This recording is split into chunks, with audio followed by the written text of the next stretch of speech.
Did you know your houseplants can double as pest control? Enter the thrilling world of carnivorous plants. These botanical wonders don't just survive, plant friends, they hunt. From Venus flytraps snapping down on unsuspecting flies to pitcher plants luring bugs into their slippery traps, these plants are more than just green decor. They're nature's own pest management system. Join me today as we explore the bizarre bug-eating world of carnivorous plants, revealing how they work their magic, why they developed a taste for pests, and how you can keep one both as a conversation starter, a houseplant, and an incredible natural exterminator for your indoor jungle.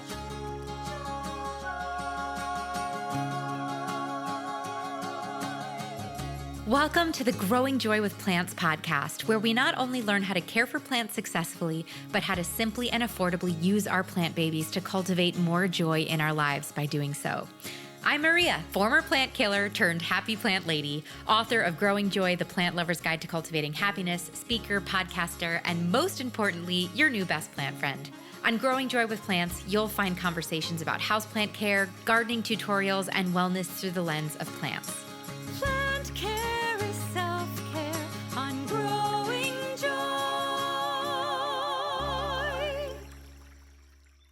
Hello, plant friends. My name's Maria. I'm here to help you care for plants and grow joy. And there's nothing that kind of kills your joy more than a pest infestation that descends on your houseplants. Normally, when we see pests, we go and grab for pest control solutions like neem oil or insecticidal soap, but you might have a sleeper in your houseplant collection or a plant that you need to add to your houseplant collection that can solve the solution for you, and that's carnivorous plants. Carnivorous plants are having a moment right now. I've gotten an influx of requests for more episodes on them, and I understand why. They're gorgeous. They eat fungus gnats that fly around your plants, and they will immediately trigger you to start singing the score of Little Shop of Horrors. So what's not to love, particularly as a theater geek? But I have to say, I've definitely brought a Venus flytrap home before and struggled to keep it alive and kind of watched it withered in front of my face because I didn't know how to care for it. So I called in the big guns today. Kenny, who's the head of education for the International Carnivorous Plant Society, joins me to talk all about beginners indoor carnivorous plant care. The idea of this episode is if you have a houseplant collection, what carnivorous plant can you add to your houseplant collection to kind of supplement your pest control collection? Kenny is amazing and so knowledgeable. And if you are interested in learning more, the International Carnivorous Plant Society is a treasure trove of information. He references several videos, animated videos that they make that we'll talk about in today's interview. But as I was setting up my own carnivorous plant collection, I rewatched those videos multiple times. They're super helpful. Also, before we dive in, I wanted to give a quick shout out to a local plant shop called Verdant Lyfe near me in Florida. I wanted to make a companion video on YouTube for this podcast episode where I bought a bunch of carnivorous plants, take what Kenny taught me and apply it to adding them to my collection because there are different care requirements for carnivorous plants compared to our other plants. But I was really struggling to find high quality carnivorous plants near me. A lot of them were potted in normal media and there was a very limited selection. So I went online looking for carnivorous plants near me, and I found this really cool plant shop called Verdant Lyfe. That's Life spelled with a Y. And it's about an hour from me, but they sell nationwide. And I was able to put an order on their website, and they shipped me this collection of carnivorous plants overnight, and they can ship to you as well if you get inspired after this episode. So thank you so much, Verdant Lyfe. It's a female-owned business. I spoke with her on the phone. She was so awesome. She added an extra plant for me to my purchase. And I just wanted to give her a shout out. Also, I did end up shooting that video where I plant up a bunch of different of the plants that we talked about today. So you can head to my YouTube channel after you're done learning about carnivorous plants to see how I applied this new knowledge that Kenny bestows upon me to my own collection. So we have so much to talk about today. So without further ado, here's Kenny. Carnivorous plant Kenny. So excited to have you here. Thank you so much, Maria. I wrote the International Carnivorous Plant Society begging you guys for an expert because I'm blown away by the increase in inquiries about carnivorous plants for houseplant lovers. Carnivorous plants are having a moment right now. And so I figured we needed to make a episode on everything you need to know to care for them. And you are such a fascinating guy, carnivorous plant expert. For those who might not know you, can you introduce yourself and the society and how you became the carnivorous plant guy that you are today? I've been growing carnivorous plants for about 20 years. And about 5 years ago, I joined the International Carnivorous Plant Society as the education director. And now we've been doing lots of outreach. We created animated videos, we created worksheets and coloring sheets. And one of the things that I'm most proud about is that we have a Carnivores in the Classroom teacher grant for teachers in K through 12 all around the world. Fun.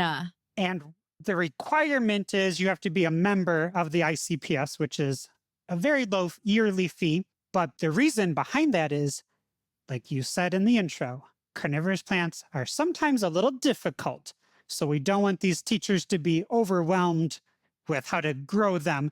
But when you become a member of the International Carnivorous Plant Society, you get access to the last 50 years of newsletters. And that will keep you busy, and you will know everything you need to know to keep those carnivorous plants alive. So 5 years ago, I joined the ICPS, and also around 5 to 6 years ago, I quit my day job and I turned my passion into my profession. And now I run a carnivorous plant nursery in Tampa, Florida. And that is a big chunk of my income now. So carnivorous plants are my life. That's amazing. I'll have to come get some plants from you as, I'm in Tampa. I'm in Jupiter, not as close to you, but that's very exciting. Yeah. A lot of people, I think, want to care for carnivorous plants, but a lot of people see that little Venus flytrap at the grocery store in the little, plastic egg, and they think it's cute, or they get it for their kid and they bring it home, and that sweet little Venus flytrap dies. I feel like a lot of people accidentally kill carnivorous plants because you think it's a fun idea, but you don't have the knowledge, because they really are different than a normal indoor plant for so many different reasons. So let's talk about carnivorous plants. Well, you said, what does your collection look like? Because you said you've been growing them for 20 years. So how did you get into carnivorous plants, and what has your collection expanded into? Probably in middle school, I was also purchasing Venus flytraps from the grocery store and killing them very quickly.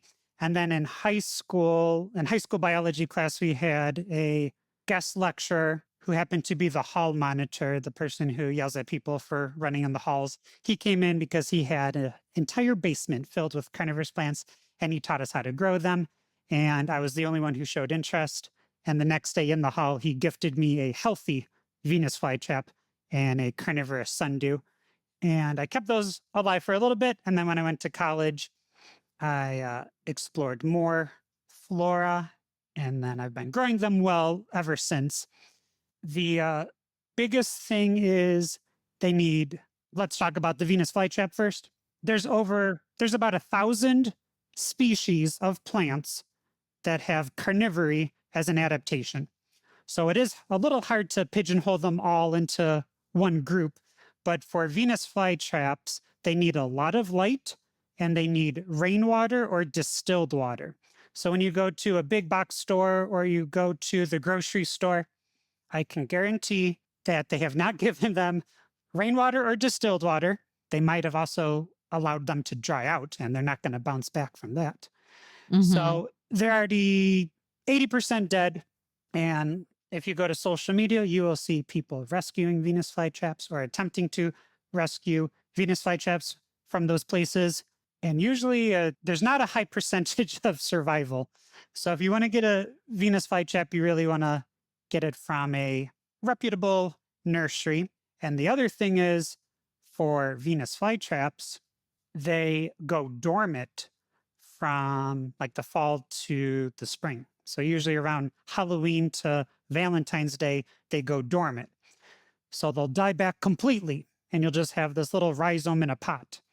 And what we believe is happening is when people purchase them, let's say it's Halloween, everybody wants like a scary plant. They get a Venus flytrap, not knowing it's naturally going to die back in a week or two. And then they throw away, exactly, they throw away the bulb that will come back in the spring. Okay, got it. Before we dive into care for all of the different opportunities for carnivorous plants indoors, let's talk about carnivorous plants outdoors, because as houseplant parents, it's important to understand where they live outdoors before you bring them inside. So, first off, what is a carnivorous plant? Yeah, so all houseplants originated from the outdoors, including carnivorous Exactly. plants. Exactly. And in the 80s, a professor from Pennsylvania defined what a carnivorous plant was. So it's only been 40 years where we've had a definition of That's what a kind of carnivorous, wild. yes. Yeah. And there's like three things that they need to have. One of them is they need to lure and attract their prey. The second one is they have to be able to digest their prey.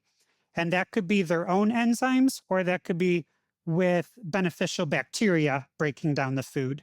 And then the third aspect of being a carnivorous plant is that they have to benefit from the digestion of the prey. And that is measured in reproduction and seed quantity.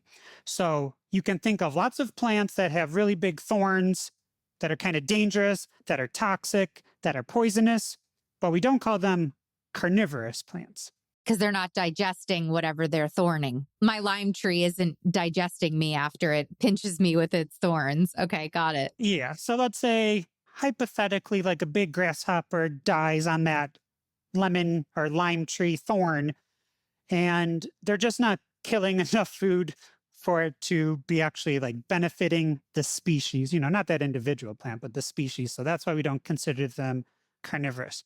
And the other really cool thing about carnivorous plants is they've evolved about 8 different times separately in different geologic time span, in different continents. So they're not really closely related to each other. So we kind of group this 1,000 plants that are able to digest their prey into a category. But out of that 1,000 plants, 0 of them use flowers to attract and kill and digest their prey. All of them use modified leaves. So houseplant people love beautiful things. And my favorite type of carnivorous plant are nepenthes, which are the pitcher plants, the hanging pitcher plants. And a lot of times people will come up to me and say, like, how do I get it to bloom? How can I have more blooms? How do I not kill the blooms? And they do bloom, but nobody grows them for their flowers because they're very tiny. It's a tiny little flower stalk.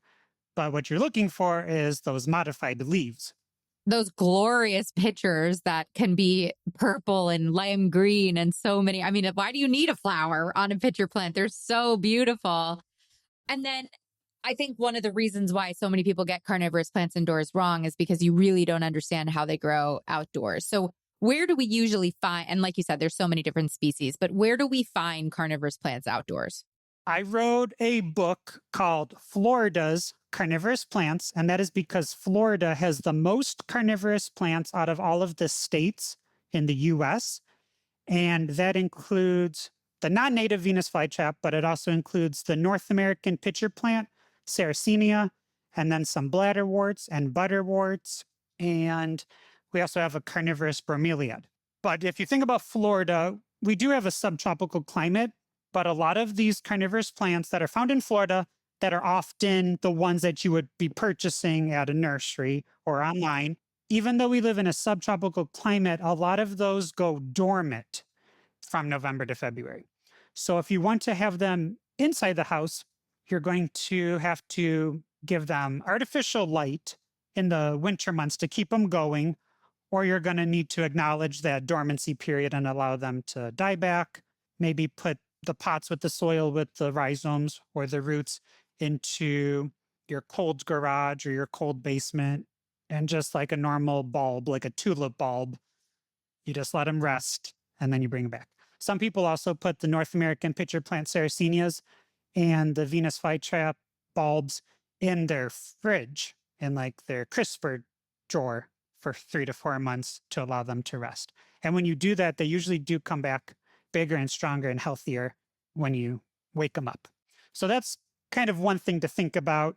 If you want to have a temperate species, it's a little difficult to grow them year round as a houseplant. But my favorite plants are the nepenthes, the tropical pitcher plants. And I also love the Australian pitcher plant, Cephalotus. They look like little chubby trash cans. Okay. And then there's lots of Mexican butterworts, and the scientific name for those are pinguicula. And in Florida, we have 5 species of temperate butterworts. Those are going to die back. But if you get the Mexican butterworts, they can live all throughout the year on a cute little bookshelf next to your house plants, snacking on a couple of your pests. So it depends on the region. And like you were saying, they're all over the world. I've been to Alaska and Iceland, and I've seen wild carnivorous plants in both of those places. As we are celebrating the longest day of the year, I've got to ask you, plant friend, are your houseplants getting enough light? If they aren't, I highly suggest grabbing a Soltech Growlight to ensure your plants are properly lit and happy year round. We know I've been using them for my happy plants for the last years upon years. Whether you're dealing with limited sunlight or you're just looking to create a cozy atmosphere for your space, Soltech has the perfect grow light solution to help your plants thrive all year long, no matter what your setup looks like. They are designed to deliver the perfect spectrum of light, keeping your plants happy and healthy, and also looking completely like a normal light in your house. Your friends will never know they're grow lights unless you want them to know. They have the Aspect pendant hanging light. They have the Vita grow bulb. They have the Highland track light system that you might have seen that I recently installed in my office. It's illuminating my green wall, and you can position multiple lights for ultimate flexibility if you have hard to light areas of your house that you want to use it for. And they even have the Grove bar light, which has touch dimming, which is ideal for shelves, walls, and cabinets. Learn more about all of the amazing grow light solutions that they have and visit soltech.com and use the code BLOOM15 for 15% off of your order. That's BLOOM15 for 15% off your order at soltech.com. All right, plant friends. So you should use Kenny's recommendations for caring for carnivorous plants indoors. But when it comes to the house plants that are surrounding your carnivorous plants indoors, you got to use Espoma Organic's line of incredible indoor houseplant products, like its indoor houseplant liquid fertilizer. It was the first Espoma product that I ever learned about. I got it at a plant swap that Summer Rain was hosting. She gifted me a bottle of it. It's so simple. It has an easy pour cap. It's a liquid organic fertilizer. All you do is dump it into your watering can, and there you go. It's super gentle, so you can fertilize and add it to your watering can like every time you water or once a month, or you can choose to only fertilize in the growing season, whatever you want. But their indoor liquid houseplant fertilizer makes fertilizing your plants so simple. And then also when it comes to potting your plants, their general potting mix, organic, it's got mycorrhizae in it. It's wonderful. All of my houseplants are potted in it. If you want to get fancy, if you have like aeroids that you want to chunk your mix for, you can add some of their orchid bark and like kind of make your own custom mix. But my houseplants love Espoma Organic. And on this episode, I needed you to know that. If you are interested in learning about Espoma's indoor and outdoor products, because they have indoor stuff, but they're known for all of their outdoor products, their outdoor garden composts and fertilizers, you can go to their website, espoma.com, to find out all about all of their organic indoor and outdoor planty offerings. Or you can go to my Amazon storefront, where I have a curated list of my favorite Espoma products available for you to shop. Thanks so much, Espoma. Wow. Now I'm curious. So I just moved to Florida from New York. It's hot. It's humid. We're doing this interview in August too. So it's like the hottest and most humid Florida is going to get. So I'm surprised to hear that carnivorous plants go dormant. When I think dormant, I think of like deciduous trees that go dormant in the winter because of snow. But Florida, you have like the warmest climate ever. So what is triggering that dormancy? Is it photo period? Yep, it's definitely the photo period. And for some carnivorous plants, it also could be the amount of rainfall. For those Mexican butterworts they were talking about, those are really popular among the houseplant community because they flower multiple times a year and they eat fruit flies and fungus gnats. So that's why people want to add them to their cabinets and their bookshelves. I'm so excited to ask you more about butterworts because, yes, the pain point of many houseplant parents is the fungus gnats, but that's very interesting. So it's photo period outdoors. Sorry, Maria, but if the butterworts dry out, they will stop growing carnivorous leaves and they'll start growing succulent type leaves. And then during that period of the year out in the wild, they're actually not participating in carnivory. Interesting. So when a carnivorous plants, and this is probably a silly question, but I don't know it, so I'm going to ask it. Carnivorous plants, the Venus flytrap catches the flies in its trap. The butterworts catch the flies on the leaves, like the sticky substance. Then they're breaking the fly down or they're breaking the fungus gnat down. And then are they absorbing those nutrients like a plant, like my house plant that I fertilize with like water with fertilizer in it? And that's where it gets the nutrients. Are the nutrients of that fly that is decomposed what's feeding the plant?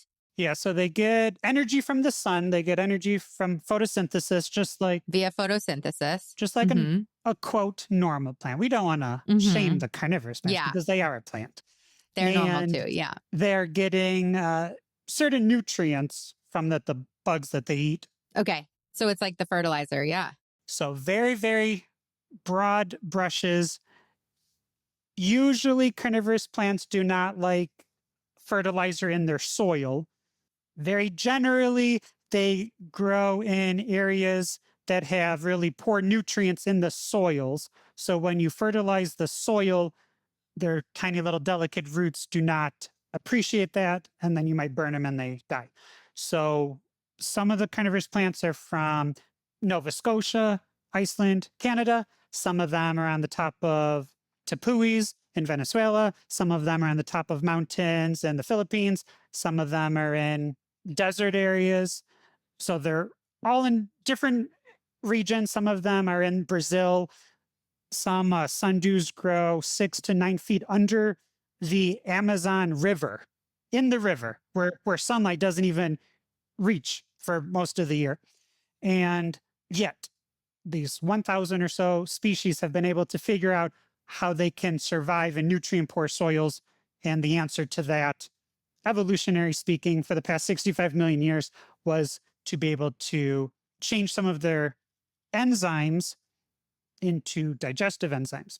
So yes, they are getting their nutrients just like a normal, I'm putting in quotes, normal, typical plant. And those plants also have enzymes. They have lots of different enzymes. And those enzymes for a typical plant usually allow them to fight off fungi, which are or mushrooms or bacteria. And the fungi are made out of chitin. So they have this enzyme called chitinase to fight off fungal attacks. But carnivorous plants use their enzyme chitinase. They've repurposed it to digest other things that are also made out of chitin, like insects. So arthropods are also made out of chitin. So a non-carnivorous plant, they are on the defense. They're trying to deter fungi, whereas carnivorous plants are using chitinase as the offense. They're like actively using those enzymes to break down their food and get nutrients. Wow. That is so cool. That's wild. Plants are so smart. Like that's the other thing. Plants are so much smarter than we are. So can I ask, is there general care guidelines in terms of like what soil you're putting in, what light they need for all of the species that we're bringing indoors? Or should we go through each kind of common indoor carnivorous plant? We can generalize And certain then things. kind of dive in after. Okay, so Yeah. let's do a general carnivorous. You're at the, garden center. There's the carnivorous plant table. You're seeing some pitcher plants. You're seeing some Venus flytraps. You're seeing some sundews, butterworts. What are the things that you need to know in order to not kill the plant? So like we mentioned earlier, I'm part of the International Carnivorous Plant Society, and we have a meeting every other year. This past year was in Vienna, Austria, and then the year before that was in Japan. And it's scientific names are very important because when you say pitcher plant, there's actually, I think, at least 5 different types of pitcher plants. So we have Yes. one from California, one from the southeast of the US, one from South America. Then we have 200 from Southeast Asia, and then we have one in Australia. So to generalize it, I think it's good to think about temperate species versus tropical species. So temperate species can include sundews or drosera, butterworts or pinguicula, bladderworts, which are utricularia, and then Venus flytraps, which are Dionaea muscipula. So temperate plants that like to die back in the fall, those usually do well in a peat perlite mix or long fiber sphagnum. So you could do like half peat, half perlite, or you could do 100% long fiber sphagnum, or you could do like 70% long fiber sphagnum and perlite. And that's about it. And most of those temperate plants like to be sitting in water all the time. So for those plants, North American pitcher plants, Venus flytraps, some butterworts, some bladderworts, some sundews, if you could get a little tea plate, a little saucer, an upside down frisbee, put your pot on top of that. So it's always sitting in like an eighth of an inch, a quarter inch of water. And then when the water has evaporated, but before the soil has dried out, add more water. So they need pure water, rainwater, distilled water. They need to be sitting in a little bit of water all the time. And most of them, I know we're bouncing around, but most of them grow in boggy areas. Some of them grow in fens, which are like a swampy, wet soil, but it's a lot of sun because the bog can't support really tall trees because the trees would just topple over because the soils are so saturated. So a lot of times people get confused. They're like, oh, I thought a Venus flytrap was from a swamp. Well, they are from like a wetland area. They are from regions where the soil is wet, but it's a full sky. So they're getting sun, they're getting direct sun from morning until night. So if you want to grow them indoors, a sunny window is usually not enough. I will say a sunny window is not enough for temperate plants. So a sunny window is not enough for a Venus flytrap, a North American pitcher plant, and maybe some sundews. So what you'll need to do is you have to give them artificial light. And it's very easy in the year 2024 to find an artificial light that is good enough for a carnivorous plant. You just put it up a couple of inches above the plant. You turn it on for like 12 hours a day, 14 hours a day. You can have a white bulb, you can have a blue red bulb, and the plant will be so colorful and so beautiful. You will be the envy of Instagram. I love it. I'm installing a green wall behind me and I'm putting grow lights. I'm putting a track light system in my ceiling. And I wonder if I could get like an epic pitcher plant for one of the pockets of the green wall. Would that work? Yeah. So we just talked about temperate plants who need really full sun. And now we can talk about my favorite. And what you just mentioned are the tropical pitcher plants or the Nepenthes. And those, a lighter soil, so long fiber sphagnum and perlite, and maybe some coconut chips or like orchid bark. So they want something a little lighter. And unlike the other plants, you're going to heavy water them, and then you're going to allow the soil or the substrate to almost dry out completely.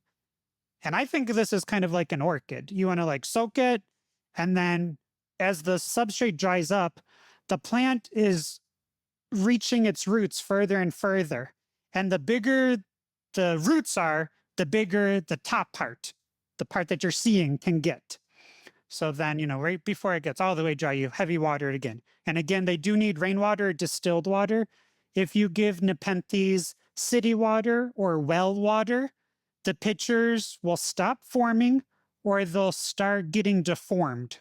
So let's say you have a hurricane and you cannot find any distilled water at the grocery store. Well, you can collect the rainwater because it's a hurricane and it's heavily raining. Yeah, plenty available. But they will not come back if they dry out completely. So if you need to use city water like one time, do that rather than let them dry out all the way. And then I would give them a couple of rinses through with rainwater or distilled water once that water's back up. But Nepenthes, they do not require and they do not like full sun. So those are very good for grow lights indoors. And they also do very well, many of them do very well on a windowsill, like a sunny windowsill. So I think the easiest carnivorous plants for inside are intermediate Nepenthes. So if you can find like a cross or a hybrid of a Nepenthes, those are probably good for a windowsill. If you can find a relatively cheap Nepenthes, they're going to be good for indoors. The reason why some of them are $400, $1,000 is because they're difficult to grow and difficult to reproduce. The ones that cost $20 and they're in an 8-inch hanging basket, the reason why they're so cheap is because they're easy to grow. And Okay. that's true for all houseplants, pretty much, except for some of your variegated ones. But if you're getting started, find a cheap one and keep that one alive. But they don't require as much sun as a Venus flytrap or a North American pitcher plant. So those are a nice, easy one. And then the butterworts. Now, there are cold weather butterworts, there are temperate butterworts or pinguicula, and then there's tropical butterworts or pinguicula. Those are also a great choice to grow inside. Those will flower if you give them a lot of food. So if you like kill a cockroach, a mosquito, you can just place it on top of their leaf and their leaf is sticky and then it will absorb those bugs. And the more they're fed, the happier they are and they will be blooming more often. Because the Venus flytrap is catching it in its trap. The pitcher plants lure the bugs into the pitchers or the flutes. Then same with the nepenthes, but the butterworts are the interesting ones because those, I would say they're not as aesthetic because the bugs are just stuck on the leaves, slowly decomposing, right? That's true for butterworts, and that's also true for the sundews. So you might, or listeners have probably seen a sundew catch a housefly or an ant, and then they move, this time lapse over 45 minutes, and you see it moving the bug onto more leaves, and the little droplets of the sundew are oozing out, and they get excited. Well, there's about 220 species of sundews, and not all of them move. Just like the pitcher plants, their lids don't open and close. They're always open. They're always ready to eat. So if you want to watch something, you're going to have to get a Venus flytrap. And some butterworts, they'll move the edge of their leaf inward to form like kind of a little upturned plate so the bug doesn't go anywhere and then the enzymes get pumped in and you can kind of get it slushy. Venus flytraps take 4 to 10 days to digest their food. Pitcher plants overall take about 2 weeks to 2 months to digest their food. And then butterworts and sundews, they're about a week or two.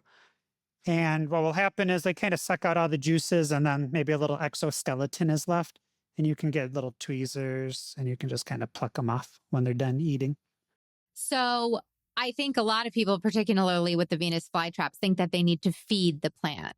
And you've heard of people like feeding a Venus flytrap like raw meat or like, something weird. Do you have to intentionally feed these plants or do you let them do their thing and trust that a fly will fall on them or in them? All right, Maria, we are going all over the place because we never said how my personal collection has expanded in the past 20 years. So I started with one Venus flytrap, one sundew, and now in my personal collection, I only have, let's say 50, 60 plants. But because I'm a nursery, I always have about 4,000 carnivorous plants in stock all the time. And I do fertilize them, and that's kind of for the advanced version of this podcast. But I do not hand feed any of the plants, and they all do great. So for our Venus flytrap, if you go to YouTube and you type in International Carnivorous Plant Society, you will see that we have 5 animated videos, which I wrote. And one of them is about how to hand feed a Venus flytrap. And yes, in the 70s and the 80s, people were saying, you can feed a Venus flytrap raw hamburger. You can feed it bologna. But guess what?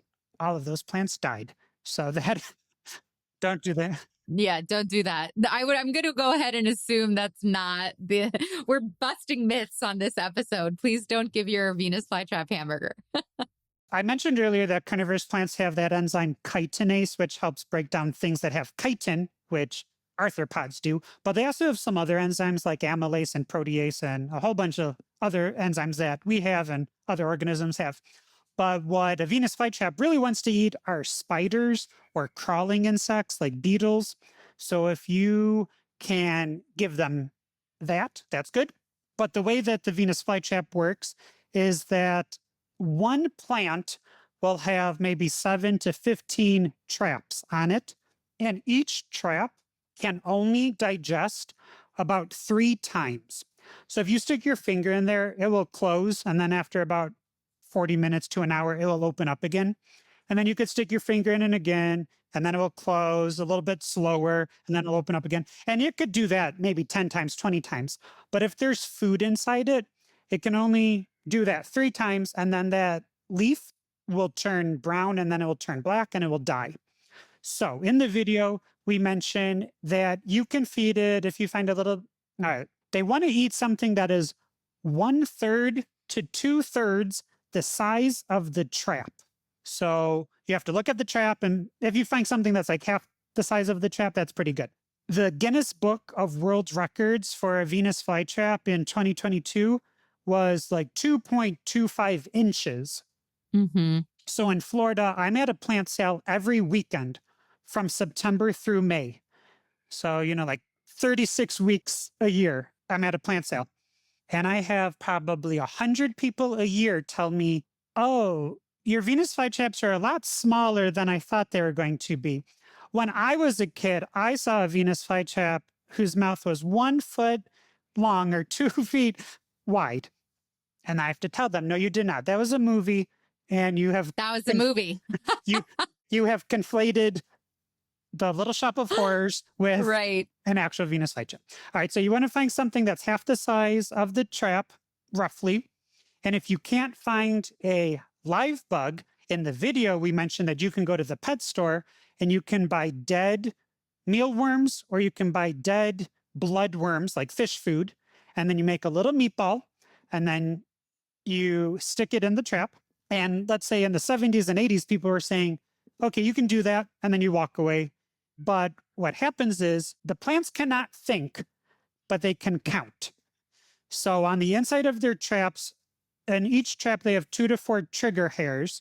And if one of the trigger hairs gets touched, nothing happens. But if one of the trigger hairs or a second trigger hair gets touched within 20 seconds, then a calcium action potential occurs where water gets pumped from the inside of the trap to the outside. And because there's more water on the outside of the lobe, it's heavier. And because it's heavier, it snaps shut. So that's how they grab their food. But then just in the past 2 to 3 years, I believe it was the Germans, they figured this out. The trigger hair has to be touched 4 to 6 more times once the lobes are closed in order for the Venus flytrap to go through its full digestion phase, which takes 4 to 10 days. So if you put a dead meatball in there, if you put a dead insect in there, and it's not struggling, it's going to close, but then after an hour, it's going to open up and it will not have eaten. So in the video, we recommend, I would say I have 600 to 800 Venus flytraps all the time, and each of them have 10 mouths. So that's a lot of mouths to feed. That is why I do not do this. So what you have to do is you put a little meatball in there, you put a dead insect in there, it closes, and then for about 45 minutes, every like 5 to 10 minutes for 45 minutes, you have to keep going back to that leaf, and you have to kind of gently massage the outer lobe so those trigger hairs get touched. you have to tickle it. Yeah, you have to now remember, it's going to be close, so you're just going to be like massaging the outside, so the inside trigger hairs are being triggered. And then you don't do anything for 4 to 10 days, and then after 4 to 10 days, it will open up and it will have sucked out all the juices that it needs to if it was a meatball, or it will digest that insect. Now, in order for a Venus flytrap to digest, or in order for most carnivorous plants to digest, they need to have a lot of energy. And they get their energy from the sun. So if you have it in a dark bedroom, or you can just imagine like having a little Venus flytrap in the corner of like a kid's bedroom where there's no sun, no grow lights, they don't have enough energy to digest it. So while your kid might love running around and grabbing bugs and sticking them in their little mouths, it's not going to have enough energy. And you can kind of test to see if it has enough energy by putting a toothpick, like rubbing a toothpick on the inside of one of the mouths. If it snaps shuts like 1/10 of a second, like really fast, then it's ready to eat. If it slowly closes, it's going to need a lot more sun, or you're going to need to just give it more hours of the grow light, but it's not going to be able to digest. And the other thing for all 1,000 carnivorous plants is they do not necessarily need to eat bugs to live. Most of them only need like one bug every 6 to 8 months and they'll get by. Because a lot of people say, well, I don't have any bugs in my house. So how is this plant going to eat? But they probably do have bugs. Yes, you do. Yeah. Yes, you do have bugs, right? You have a rogue mosquito flying around at some point. Yeah, totally. But you can feed them those fish food items like I mentioned, or you could just kill a bug, or if you find a dead bug, you could pop it in their mouth, depending on what type of plant, and they'll be happy. The more you feed them, the bigger they grow. Usually the more colorful they get. Okay. So you do want to keep them happy. And those aspects are clean water, a lot of light, and the occasional feeding. So once every 2 months. I would say you wouldn't want to do it more than once a week. I think 2 times a month is a good pattern. Because I'm going to assume whatever plant I bring into my house, with all my other houseplants too, like if you're a houseplant parent bringing a Venus fly, like a carnivorous plant into your house, like 100% that plant is going to have a bug or two. So if I am not in a sterile house that has no bugs and I, fully admit that I do, should I just be making sure that the plant has a closed trap or a pitcher that has a bug in it every couple weeks? And if it doesn't, then I supplement it. And if it does, can you overfeed a carnivorous plant if you're giving it the light that it needs? You can't really overfeed it if you're giving it insects or mealworms or bloodworms, but you certainly can over fertilize it or feed it if you're giving it an artificial like seaweed fertilizer or like a leaf. Okay, so if I got the bloodworms from the store and my carnivorous plant, my pitcher plant got 4 flies this month, and I decided to give it 4 flies or 4 bloodworms, like I don't have to be worried about that. It's just that I don't want to be fertilizing it with an artificial fertilizer as well, which it sounds like you're not really recommending. Yeah, the word I was looking for is foliar fertilizer. Foliar footer, yeah. Yeah, so for the Nepenthes, the tropical pitcher plants, those start off like cute little 3-inch hanging baskets, but then they turn into 6 to 10 foot long vines. Those do react, as well as some other carnivorous plants, they do react well with a foliar fertilizer. And our recommendation is usually you're going to use like an orchid fertilizer or a seaweed based fertilizer, but what you're going to read the direction, but then you're going to dilute it to 1/4 of what they recommend. So just like a light fertilizer once a week, once every other week. And if you forget to fertilize it, you're probably fine. Well, don't save up for like 1 month and then give it a lot of fertilizer. Like, right, instead of a 4th. Okay, got it. So just to kind of zoom out for a minute, I'm hearing there's a lot of different species of carnivorous plants. We kind of break them down into the temperate versus the tropical, and then their needs are based off of different things. We've got the temperate, which are the ones that it feels like those are the ones that we see in the grocery store, the Venus flytrap, the traditional pitcher, and those are the ones that need the pot of water at the bottom. Like you're planting the plant in the perlite and moss, but then you're putting that planter in a pot of water so that you kind of recreate that kind of swampy, boggy situation. And those need a lot of light. Then on the other side, we've got the tropical plants that don't need that boggy situation. So you're watering them, you're letting them dry out a little bit. Those are going to be the Nepenthes. The Nepenthes and the butterworts. And it feels like those are a little easier to care for than, like, I feel like when everyone thinks of carnivorous plants, everybody thinks of the Venus flytrap, but it sounds like that's not the ideal houseplant. Like for a houseplant person like me, I've got houseplants. I want carnivorous plants as pest control. I want to put a little carnivorous plant in and around all of my other plants to deal with fungus gnats, to deal with thrips, to deal with mosquitoes. I'm allergic to mosquitoes. What are, in your opinion, the best houseplant friendly carnivorous plants? Not for the like carnivorous plant person like you that has 60 carnivorous plants, but for someone who wants to like dabble in the art of carnivorous plantery. So there's about 6 or 7 different categories that we can artificially put carnivorous plants into, and that's how they eat. So the reason why the Venus flytrap is so famous and everybody wants one is because you can see it move. You can see it reacting. It's so fun. It's so fun. Yeah. But I would agree, they're not really the easiest to start off with. If you live in most of North America, it would be recommended that you grow them outside. And if you go to that video that I was mentioning, it will also mention that you want to just feed one leaf. And then after 4 to 10 days after it's digested, feed that leaf again. And then feed it the third time. And then that leaf's going to die. But during those 30 days, the whole plant is getting a lot of nutrients, a lot of energy, and it's getting bigger. And then you're getting new leaves that you can feed. But if you want something that moves and you want something that is easy and you want something that's attractive, the easiest carnivorous plant is Drosera capensis, or the Cape Sundew. It is from Cape Sundew. It's from South Africa. They get maybe the size of a softball, so they kind of get big. They come in, the typical ones, like the wild type ones you're going to see, have a green leaf with red dew on them.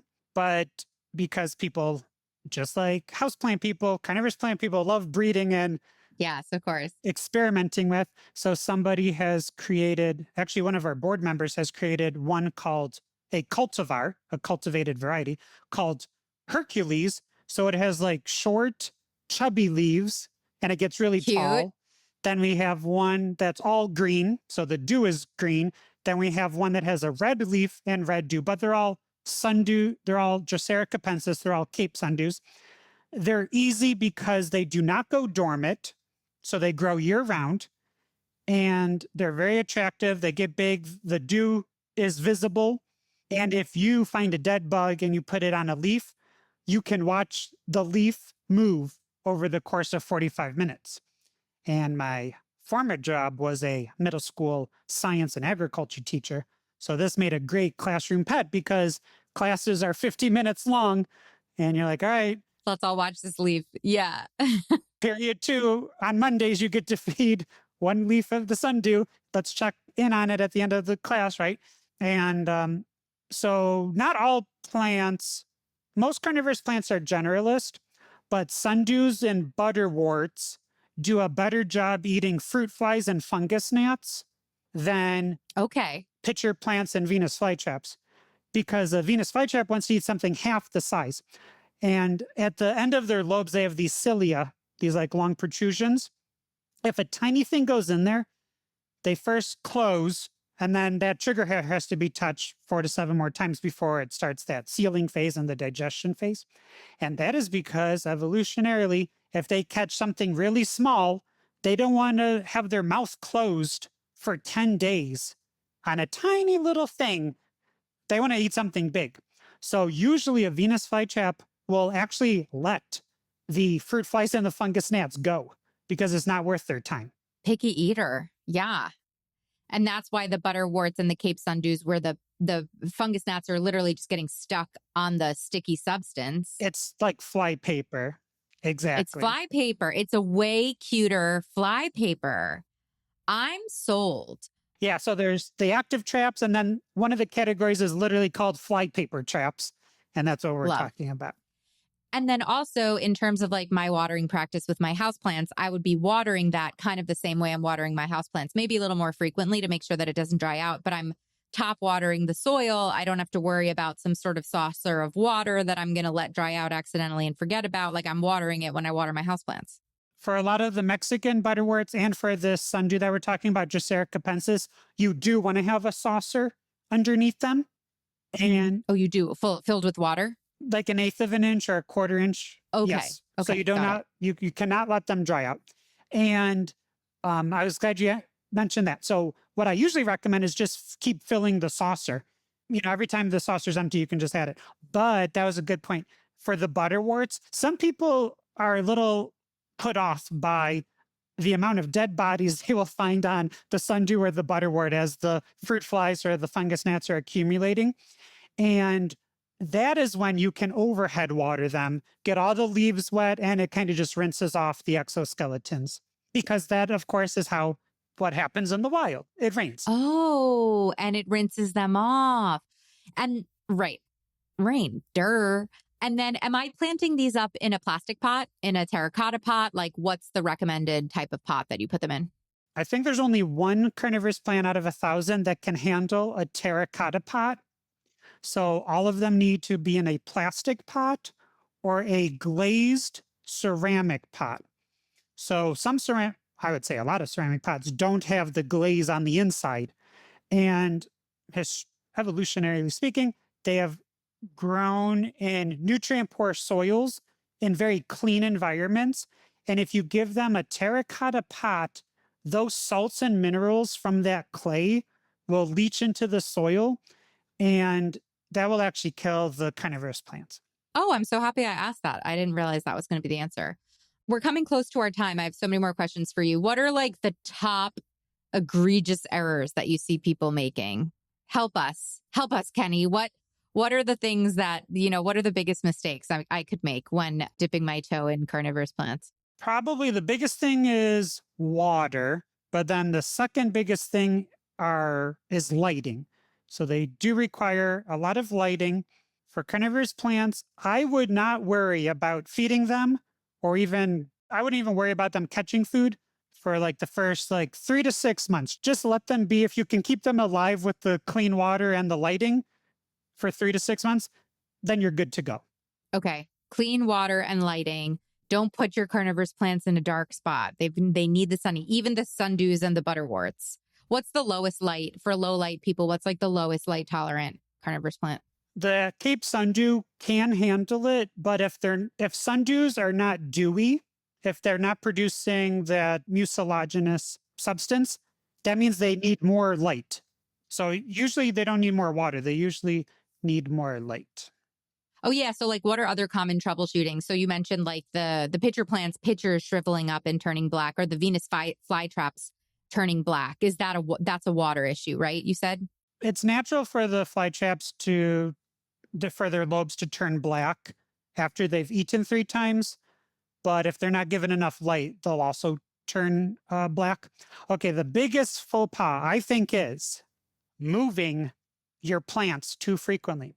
A lot of times people will say, I have a bunch of these drain flies in my kitchen. So what I'm going to do is I'm going to move the sundew inside every day during the day, but then I'm going to put it outside so it can get enough sun. Well, plants are not known for their migratory habits. They do not like to be moved around all the time. We mentioned this very briefly, but we live in hot and humid Florida. Some of the pitcher plants are from cloud forest, where it's really humid. Some of them are from actual rainforest. Almost all plants, including normal houseplants, are from more tropical, humid environments compared to our homes. But almost all of the plants will adapt fine, and that's including the carnivorous plants. But they cannot adapt if you're moving them inside and outside, every day, from super high humidity to low humidity to high light to low light. So find a spot and let them sit there for a good 10 days to let them adjust. So the 5 videos and they're all animated videos, and they're all 5 minutes, and they're all kid friendly. One of them is how to grow carnivorous plants indoors. Another one is how to grow carnivorous plants outdoors. Another one is how to acclimate your new carnivorous plant, because it might be difficult to find carnivorous plants in a quote normal nursery. So what we think is a lot of people are ordering carnivorous plants online, and some of those people ship bare root. So you're going to need to know how to acclimate your plant. And then one of the videos is how to feed a Venus flytrap. And there's probably another video, but I forget which one it is. So go to International Carnivorous Plant Society. Yeah, we'll link them in the show notes. I mean, go to International Carnivorous Plant Society, but we'll link if you send me links, we'll link everything in the show notes to make sure, because I bet people are going to be eating up that acclimating, because I think people do. Now, do you sell online? If people wanted to buy carnivorous plants, could they buy them from you? Yes, absolutely. I ship every Monday. Amazing. Another thing about the International Carnivorous Plant Society's YouTube page is we only have those couple of animated videos, but the first Wednesday of May every year is World Carnivorous Plant Day. And that is where we get over 24 videos from growers and hobbyists and scientists from all over the world, and they make videos and we post them there. So you can see like 3 or 4 years of archives of World's Carnivorous Plant Day, but also the society. I host 1 to 2 webinars a month. So if you want to watch a 1 hour webinar on pest and disease control for carnivorous plants and my guest for that episode was Damon Collinsworth of California Carnivores. Who's been on the podcast. Yeah. You can watch an entire hour of just carnivorous plant specific. Oh my God, you and Damon together must be incredible. That must be the most amazing webinar ever. And then we also have webinars on how to breed plants, how to propagate plants, how to grow them. So you could go down that rabbit hole. Yeah, I was on your website and you really, I mean, if we have carnivorous plant listeners who are not part of the society, what are you doing with your life? You must get on it. Cause yeah, it's such an I was kind of surprised when I was on your website poking around being like, wow, this is so much information. It's so active. You're actively doing all these webinars so much. So where can people find the society? Where can people buy your book? And where can people order from you and follow you, Kenny, as well? So for the International Carnivorous Plant Society, we are on Instagram and Facebook. And then the website is carnivousplants.org. And that's the public website. So that means everyone can go there and you can get growing guides. And I mentioned that Carnivores in the Classroom grant. In order for teachers to receive $150 worth of free carnivorous plants shipped directly to their classroom, they have to make a lesson about carnivorous plants. And this is the 2nd or 3rd year. We have about 50 lessons, and they're separated by elementary, middle, and high school that everyone can download for free right now. Oh my gosh, that's so cool. And everything is in PowerPoint or Word. So the idea is teachers are going to download it, and they know their students the best. They're going to add their name to the first slide, and then they're going to delete a slide because the kids already know about that adaptation.